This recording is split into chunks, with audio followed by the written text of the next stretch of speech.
الرجيم بسم الله الرحمن الرحيم وآخرون اعترفوا بذنوبهم خلطوا عملا صالحا وآخر سيئا عسى الله أن يتوب عليهم إن الله غفور رحيم صدق الله العظيم. بسم اللہ الرحمن الرحیم. اور کچھ لوگ وہ ہیں جنہوں نے اپنی کوتاہیوں کا اعتراف کر لیا، انہوں نے ملے جلے عمل کیے، کچھ نیک اور کچھ برے. امید ہے اللہ تعالیٰ ان کی توبہ قبول کر لے گا، یقیناً اللہ بہت بخشنے والا اور بڑا مہربان ہے. سورت نمبر 9 سورت توبہ کی آیت نمبر 102 ہے. اس آیت کریمہ میں اللہ رب العزت نے دو باتیں ارشاد فرمائی ہیں.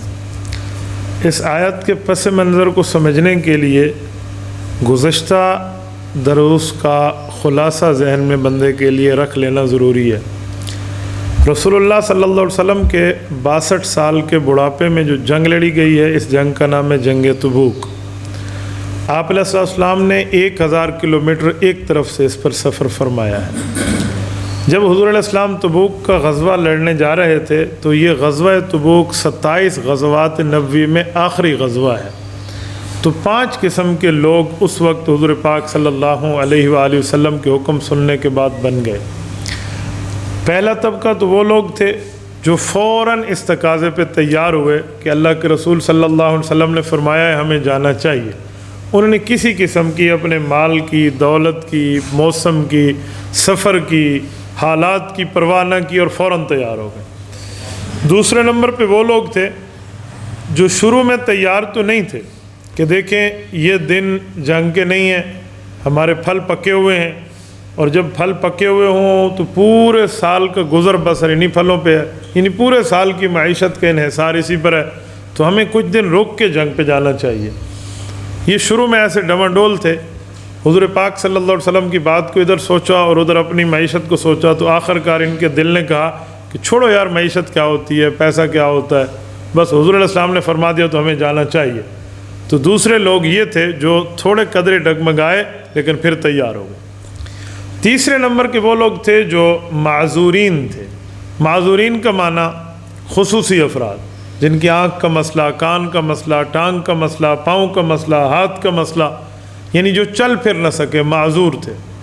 یا ان کے ساتھ وہ لوگ بھی معذور تھے جو بالکل صحت مند تھے لیکن ان کے پاس جانے کے اسباب نہیں تھے. کوئی سواری نہیں تھی کہ اللہ کے رسول صلی اللہ علیہ وسلم نے سفر میں سواری کو انتخاب فرمایا تھا کہ سواریاں ہوں گی تو آپ جائیں گے. بہت لمبا سفر ہے اور ایک اسٹیٹ سے جنگ ہے، سلطنت روم سے. تو کچھ لوگ اللہ کے رسول صلی اللہ علیہ وسلم کے پاس آئے تھے، جیسے ہم نے 10ویں پارے کے آخری صفحے پڑھا تھا، وَلَا عَلَى الَّذِينَ إِذَا مَا أَتَوْكَ لِتَحْمِلَهُمْ قُلْتَ لَا أَجِدُ مَا أَحْمِلُكُمْ عَلَيْهِ تَوَلَّوْا وَأَعْيُنُهُمْ تَفِيضُ مِنَ الدَّمْعِ حَزَنًا أَلَّا يَجِدُوا مَا يُنْفِقُونَ. کہ ان لوگوں پر کوئی گناہ نہیں ہے جو آپ کے پاس آئے کہ اگر سواریاں ہیں تو ہم آپ کے ساتھ جانے کے لیے تیار ہیں کیونکہ سواری کی شرط آپ ہی نے فرمائی ہے، ہمارے پاس سواری نہیں ہے. تو آپ نے انہیں جواب دیا کہ جتنی سواریاں میرے پاس تھی میں دے بیٹھا ہوں، اب تمہیں دینے کے لیے میرے پاس کوئی سواری نہیں بچی، لہٰذا آپ لوگ رک جاؤ، آپ کو کوئی گناہ نہیں ہوگا. تو اے پیغمبر آپ نے تو بات فرما دی. تولوا، جب یہ آپ سے کمر پھیر کے گھر جا رہے تھے نا، جب ان نے پیٹھ پھیرائی تو وَأَعْيُنُهُمْ تَفِيضُ مِنَ الدَّمْعِ، ان کی آنکھوں سے آنسو گرتے، کمر کی وجہ سے تم لوگوں نے نہیں دیکھے، مجھے اللہ نے دیکھ لیے. حزناً، انہیں غم تھا، کس چیز کا؟ اللہ یجدوا ما ينفقون، اے کاش ہم ان دنوں میں کچھ حاصل رکھتے تو اسلام پر خرچ کر سکتے. یہ معذور تھے جن پر کوئی گناہ نہیں تھا. تیسرا نمبر.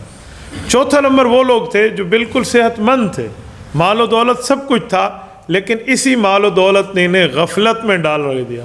غفلت میں کیسے ڈالا؟ کہ یار ہمارے پاس تیز ترین گھوڑے ہیں، ہمارے پاس اونٹ ہیں، اگر آج نہیں پہنچے نا تو کل اپنے گھوڑے دوڑا کے اللہ کے رسول کے لشکر میں پہنچ جائیں گے، پرسوں پہنچ جائیں گے، پھر پہنچ جائیں گے، جائیں گے انشاءاللہ، جائیں گے، ضرور جائیں گے، تھوڑا یہ کام نپٹا لیں، تھوڑا یہ نپٹا لیں.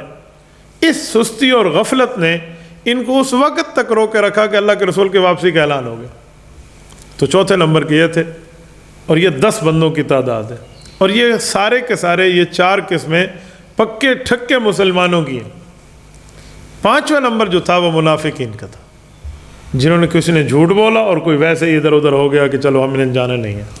تو یہ 5 قسم کے لوگ تھے۔ اس آیت کریمہ میں چوتھے قسم کے لوگوں کا ذکر ہے، یعنی جن کے پاس طاقت بھی تھی، وسعت بھی تھی، صحت بھی تھی، مال و دولت بھی تھی، لیکن اس کے باوجود بھی یہ لوگ غفلت کی بنیاد پہ نہ جا سکے۔ یہ کتنے بندے تھے؟ بہقی اور ابن مردوہ رحمہ اللہ کی روایت میں ہے، حضرت عبداللہ بن عباس رضی اللہ عنہ فرماتے ہیں یہ 10 آدمی تھے۔ 10 آدمی ہیں، ان نے غفلت اور سستی کی وجہ سے پیسہ اور مال و دولت ہونے کے باوجود نہ جا سکے۔ اللہ کے رسول صلی اللہ علیہ وسلم کا اعلان ہو گیا کہ حضور علیہ السلام واپس آ رہے ہیں، اور یہ اعلان ہوا کہ اگلے دن اللہ کے رسول فلاں وقت یہاں تشریف لے آئیں گے کہ فلاں منزل پر ہیں۔ تو جو 7 آدمی تھے نا، 7 علیحدہ ہو گئے اور 3 علیحدہ ہو گئے۔ یہ 10 صحابہ میں 7 نے آپس میں مشورہ کیا کہ دیکھو اللہ کے رسول کے سامنے جھوٹ نہیں بولیں گے، ورنہ اللہ وحی اتار دیں گے اور بات کھل جائے گی۔ سیدھا سیدھا بتائیں گے ہمیں غفلت ہوئی ہے، سستی ہوئی ہے، معافی مانگتے ہیں یا رسول اللہ معاف کر دیں۔ تو کیا کیا جائے؟ ان میں ایک صحابی حضرت ابو لبابہ رضی اللہ عنہ، جن کا نام اصل نام ہے رفاعہ بن عبد المنذر، قبیلہ اوس کے سردار تھے، اپنی قوم کے لیڈر شمار ہوتے تھے، بڑے بڑے فیصلے کراتے تھے۔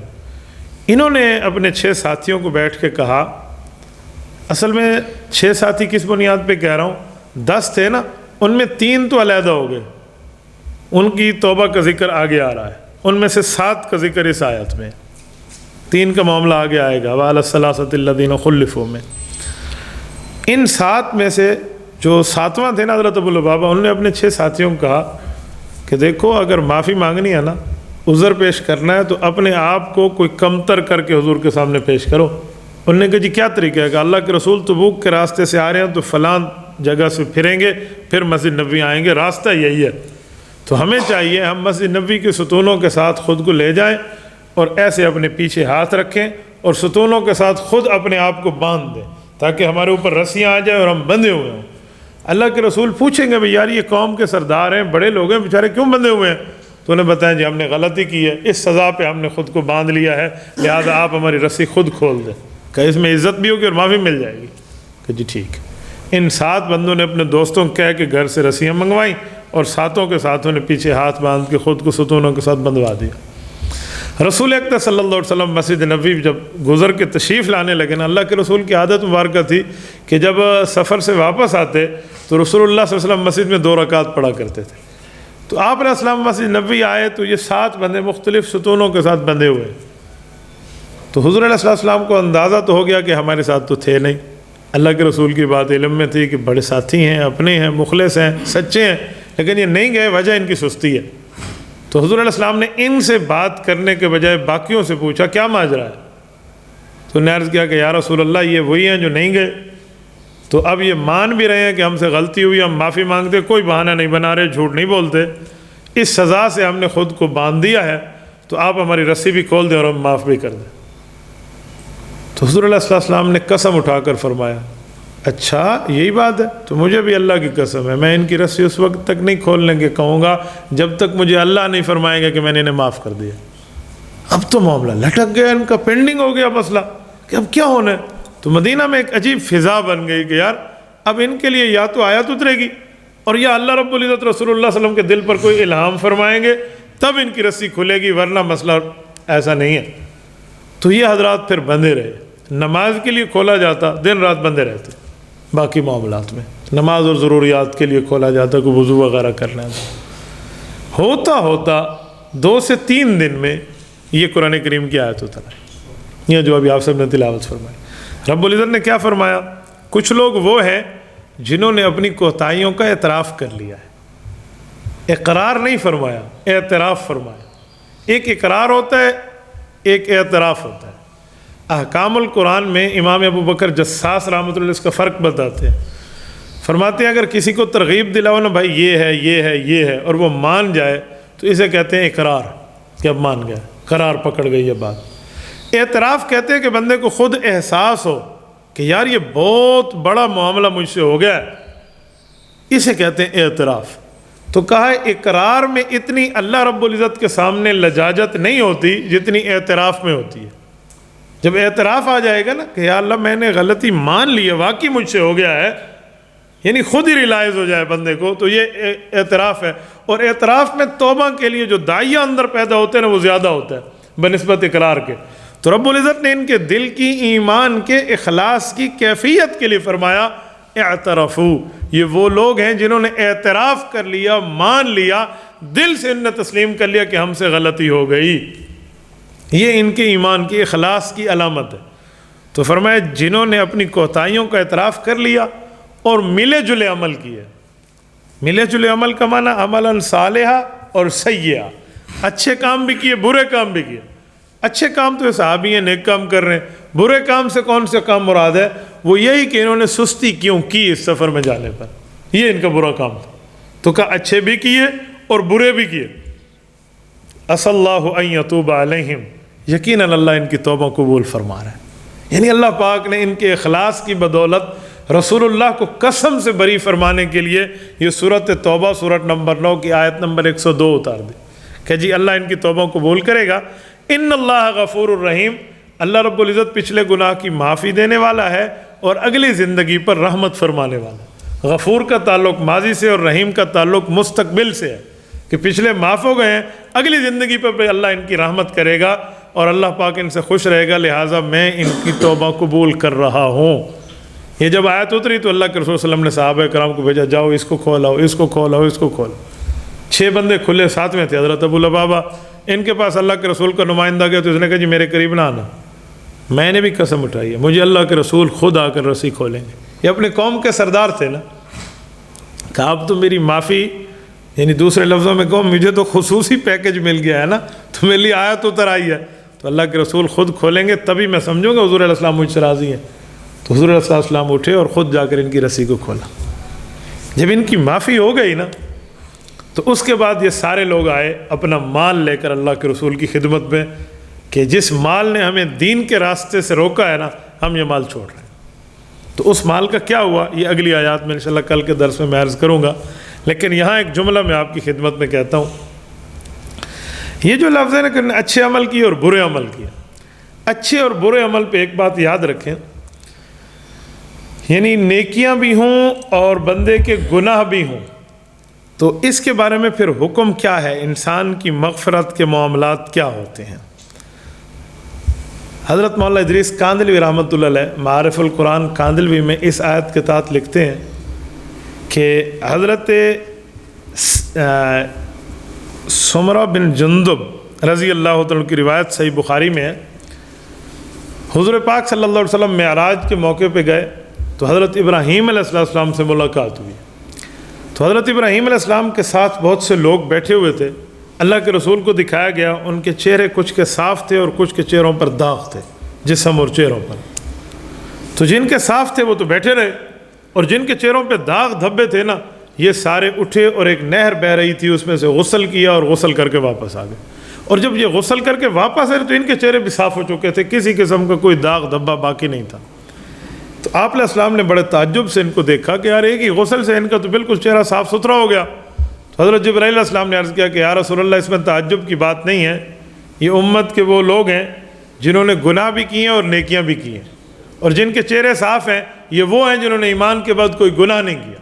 لیکن ان دونوں سے اللہ راضی ہے، جنہوں نے گناہ بھی کیے ہیں اور نیکی بھی کی ہے ان کے چہرے صاف ہو گئے ہیں، اور جو پہلے سے صاف بیٹھے تھے انہوں نے ایمان کے بعد کسی قسم کا کوئی گناہ نہیں کیا۔